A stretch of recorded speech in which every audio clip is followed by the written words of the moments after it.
Good morning everyone. आज है 8 जुलाई और 8 जुलाई के जितने इंपॉर्टेंट करंट अफेयर है उनके ऊपर चर्चा करते हैं अगले 10-15 मिनट। तो देखिए, उससे पहले आपके लिए दो लाइनें कि कड़ी से कड़ी जोड़ते जाओ तो जंजीर बन जाती है और मेहनत से मेहनत करते जाओ तो तकदीर बन जाती है। कभी किस्मत के भरोसे मत बैठना, मेहनत करते रहना, क्योंकि किस्मत भी उन्हीं का साथ देती है जो मेहनत करते हैं। चलिए, आज का अपना क्वेश्चन है, इस प्रकार है। भारत को किस देश से 35,000 K-23 इसे AK-23 असोल्ट राइफल मिली है? हाल ही में वो कौन सा देश है जिससे भारत ने AK-23 असोल्ट राइफल ली है? कितनी? 35,000। ऑप्शन नंबर ए है अमेरिका, बी है ब्रिटेन, सी है रूस और डी है ऑस्ट्रेलिया। तो ध्यान रखना, हाल ही में रूस से भारत को 35,000 AK-23 असोल्ट राइफल मिली है। भारत और रूस मिलकर उत्तर प्रदेश में ये AK-23 असोल्ट राइफल बना रहे हैं। उसका पहली जो डिलीवरी हुई है वो 35,000 असोल्ट राइफल की हुई है। वो किस देश की सहयोग से हुई है? रूस के सहयोग से। देख लीजिए इसके बारे में थोड़ा सा।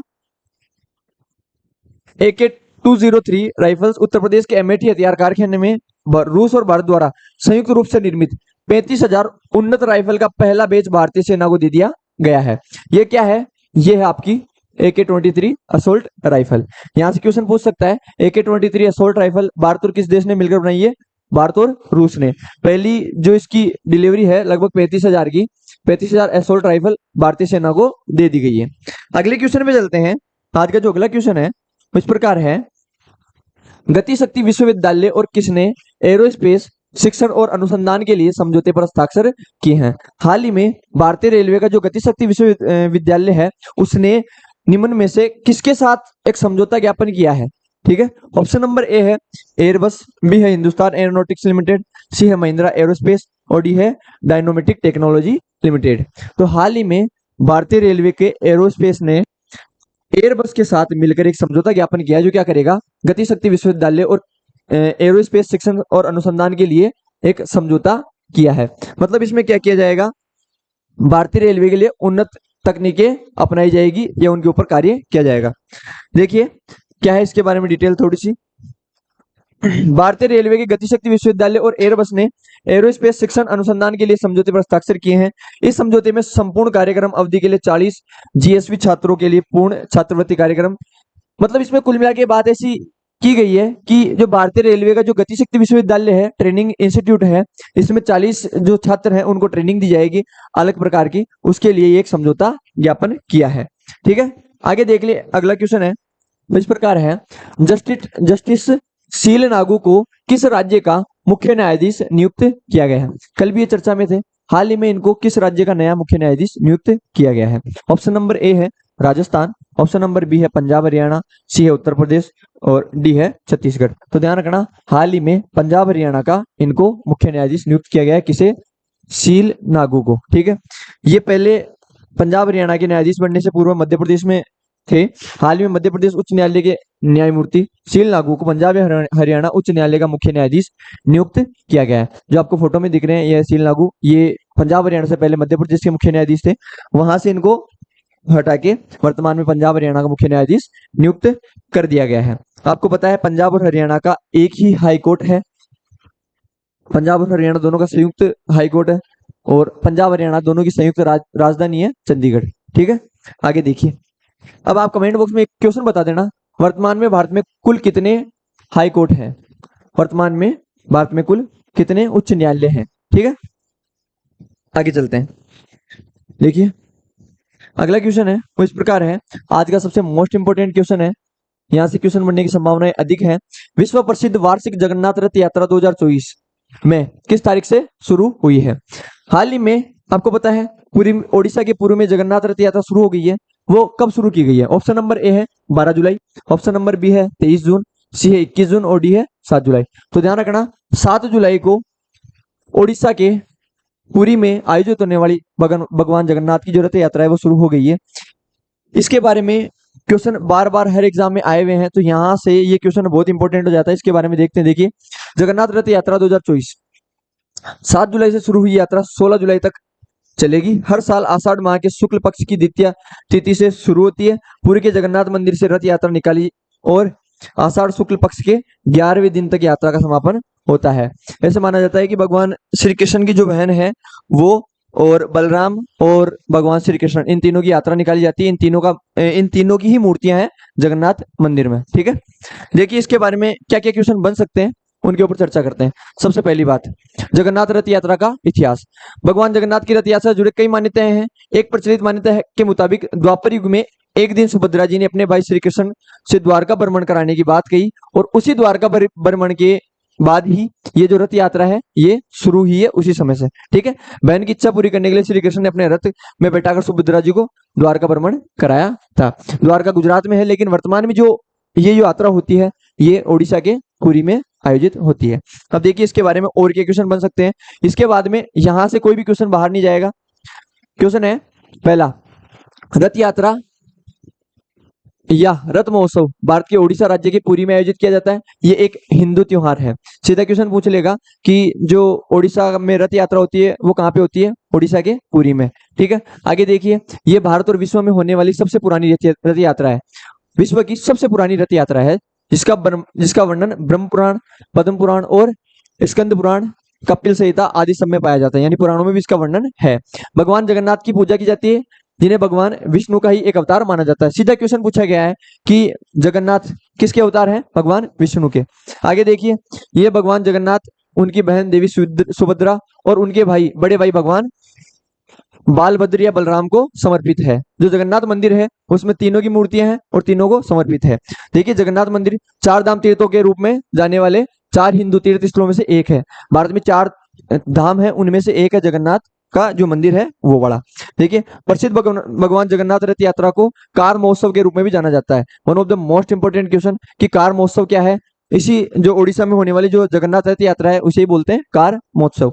ठीक है, अंतिम बात, गुड़ीचा मंदिर से 3 भाई बहनों की वापसी यात्रा को बहुधा यात्रा, मतलब इसमें पहले ले जाया जाता है, वहां से जो वापस यात्रा होती है उसे बोलते हैं बहुधा यात्रा। ठीक है, भगवान जगन्नाथ के रथ को नंदी घोष कहा जाता है। जितने क्वेश्चन बन सकते थे रथ यात्रा से वो यहाँ से इससे बाहर कोई क्वेश्चन नहीं जाना है। ठीक है, आगे देखिए अगले क्वेश्चन पे चलते हैं। अगला क्वेश्चन अपना इस प्रकार है, इम्फाल पश्चिम जिले में लामडेंग माखा लोकाई क्षेत्र में 75वां राज्य स्तरीय वन महोत्सव मनाया गया है। ये किस राज्य में है? ठीक है, ये जो 75वां राष्ट्रीय वन महोत्सव मनाया गया है वो भारत के किस राज्य में मनाया गया है? ऑप्शन नंबर ए है मणिपुर, बी है उत्तर प्रदेश, सी है छत्तीसगढ़ और डी है पंजाब। तो हाल ही में मणिपुर के इम्फाल जिले में ये 75वां राज्य स्तरीय वन महोत्सव मनाया गया है। देखिए इसके बारे में थोड़ी सी डिटेल इस प्रकार है, मणिपुर के इम्फाल के पश्चिमी जिले में 75वां राज्य स्तरीय वन महोत्सव मनाया गया है। मणिपुर के इम्फाल पश्चिमी जिले में लामडेंग माखा लोकाई क्षेत्र में आज 75वां राज्य स्तरीय वन महोत्सव मनाया गया। तो जो ये राज्य स्तरीय वन महोत्सव है ये कहाँ पे मनाया गया है? मणिपुर में। ठीक है, अगले क्वेश्चन पे चलते हैं। अगला क्वेश्चन इस प्रकार है, मसूद पेजेस्कियन, ये नाम याद रखना आने वाले एग्जाम के लिए इंपॉर्टेंट है। मसूद पेजेस्कियन किस देश के नए राष्ट्रपति बने हैं? ए है ईरान, बी है भूटान, सी है कंबोडिया और डी है अफगानिस्तान। तो ध्यान रखना हाल ही में ईरान में चुनाव हुए हैं। ईरान में चुनाव होने के बाद में जो मसूद पेजेस्कियन है इनको हाल ही में ईरान का नया राष्ट्रपति नियुक्त कर दिया गया है। जो आपको फोटो में दिख रहे हैं ये है मसूद पेजेस्कियन। ठीक है, ईरान के चुनावी नतीजों का ऐलान हो गया है और सुधारवादी नेता मसूद पेजेस्कियन को नया राष्ट्रपति नियुक्त कर दिया गया है। तो ये क्वेश्चन भी बनने की संभावनाएं ज्यादा है। देखिए आज का अंतिम क्वेश्चन इस प्रकार है कि निम्नलिखित में से मच्छर की कौन सी प्रजाति मुख्य रूप से जीका वायरस फैलाने के लिए जिम्मेदार है? बारिश का मौसम स्टार्ट हो गया है और जीका वायरस भी भारत में फैलना प्रारंभ हो गया है। तो ये यहाँ से वर्तमान में पिछले 5-7 दिन से चर्चा में है। तो यहाँ से क्वेश्चन बन सकता है कि जीका वायरस किस मच्छर के काटने से होने वाली बीमारी है? ऑप्शन नंबर ए है क्यूलेक्स, बी है एंडीज, सी है मेनोसिया और डी है नन। तो ध्यान रखना एंडीज मच्छर के काटने से कौन सी बीमारी फैलती है? Zika virus. ठीक है, जीका वायरस क्या है? एंडीज मच्छर के काटने से होने वाली एक बीमारी है। इसके बारे में थोड़ा सा देख लीजिए। जो आपको फोटो में दिख रहा है ये छोटा सा मच्छर बहुत घातक है। जीका वायरस मुख्य रूप से एंडीज या स्टोगोमिया प्रजाति के संक्रमित मच्छरों द्वारा फैलाई जाती है। मुख्य रूप से एंडीज, एप्टीज उष्णकटिबंधीय और उपोष्णकटिबंधीय क्षेत्रों में ध्यान रखना, जो एंडीज बीमारी है या जीका वायरस पाए जाते हैं वो उष्ण या उपोष्ण कटिबंधीय क्षेत्रों में पाए जाते हैं। भारत उष्ण कटिबंधीय क्षेत्र में आने वाला देश है, तो यहाँ से भारत में भी ये फैलता है। देखिए एंडीज मच्छर आमतौर पर दिन के समय काटते हैं, ये रात में नहीं काटते हैं। तो कोई घबराए नहीं कि रात में जो मच्छर काटते हैं उससे आपको एंडीज नहीं होगा, क्योंकि मुख्यतः काटते हैं रात को, लेकिन बहुत रेयर कंडीशन में मुख्यतः ये कब काटते हैं, दिन के समय। अब देखिए ये तो हो गया, इसके साथ में क्या क्वेश्चन बन सकते हैं, यहां से बनेंगे क्वेश्चन। पहली बात एंडीज मच्छर के काटने से कौन कौन सी बीमारियां फैलती है? चिकनगुनिया, डेंगू बुखार, लिम्फेटिक फाइलेरिया, रिफ्ट वैली बुखार और पीला बुखार और जीका वायरस। ठीक है, ध्यान रखना, तीन चीजें ध्यान रखना, चिकनगुनिया भी इसी से होता है, डेंगू भी इसी से होता है और जीका भी इसी से होता है। तो चिकनगुनिया, डेंगू और जीका के लिए जिम्मेदार कौन सा मच्छर है? एंडीज। अब आपने सुना होगा मादा एनाफ्लीज मच्छर, उससे क्या होता है? मलेरिया रोग। उसके बाद में लिम्फेटिक फाइलेरिया, ठीक है, ये अफ्रीका में होता है, बाकी भारत में होने वाला रोग है मलेरिया। तो एनाफ्लीज से कौन सा होता है? मलेरिया। जीका से डेंगू। एंडीज से कौन सा होता है? जीका, डेंगू और चिकनगुनिया। ये तीन प्रमुख रोग हैं जो भारत में आए दिन चर्चा में रहते हैं, ये होते हैं। उसके बाद में एक मच्छर बचता है क्यूलेक्स। क्यूलेक्स से क्या होता है? जापानी इन्फेलाइटिस और lymphatic filaria, West Nile fever. ये जापान में होने वाली बीमारी एक, और ये अलग बीमारी है जो किससे होती है? क्यूलेक्स मच्छर के काटने से। तो मच्छरों के काटने से जितनी प्रमुख बीमारियां हैं या हाल ही के समय में जो चर्चा में रही है वो यहाँ से, इससे बाहर कोई क्वेश्चन नहीं जाने वाला। आपके बाई चांस एग्जाम में क्वेश्चन आ जाए कि मच्छर के काटने से होने वाली बीमारियां वो इस प्रकार है। देखिए आज की हेडलाइन क्या है। आज की हेडलाइन इस प्रकार है कि हर वर्ष 7 जुलाई को दुनिया भर में विश्व चॉकलेट दिवस, वर्ल्ड चॉकलेट डे मनाया जाता है। ठीक है, ईरान के सुधारवादी नेता मसूद पेजेस्कियन को देश के नए राष्ट्रपति बनाया गया है।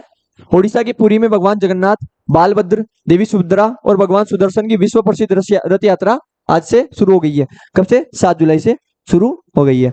आगे देखिए, भारतीय पहलवान विनेश फोगाट ने स्पेन ग्रां प्री में महिलाओं के 50 किलोग्राम भार वर्ग में स्वर्ण पदक जीता है।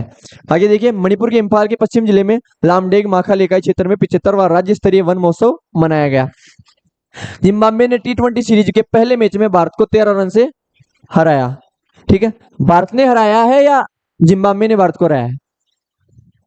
भारत ने जिम्बाब्वे को हरा दिया है। ठीक है, ये थोड़ी सी प्रिंटिंग मिस्टेक है। अल्बानिया के विश्व प्रसिद्ध उपन्यासकार इस्माइल कदारे का 88 वर्ष की आयु में निधन हो गया है। तो आज की जितनी भी इंपॉर्टेंट हेडलाइन बन सकती है वो इस प्रकार है। जितने क्वेश्चन है वो अपने चर्चा कर लिए। अगर किसी क्वेश्चन में कोई डाउट रहता है तो आप कमेंट बॉक्स में बता सकते हैं। धन्यवाद।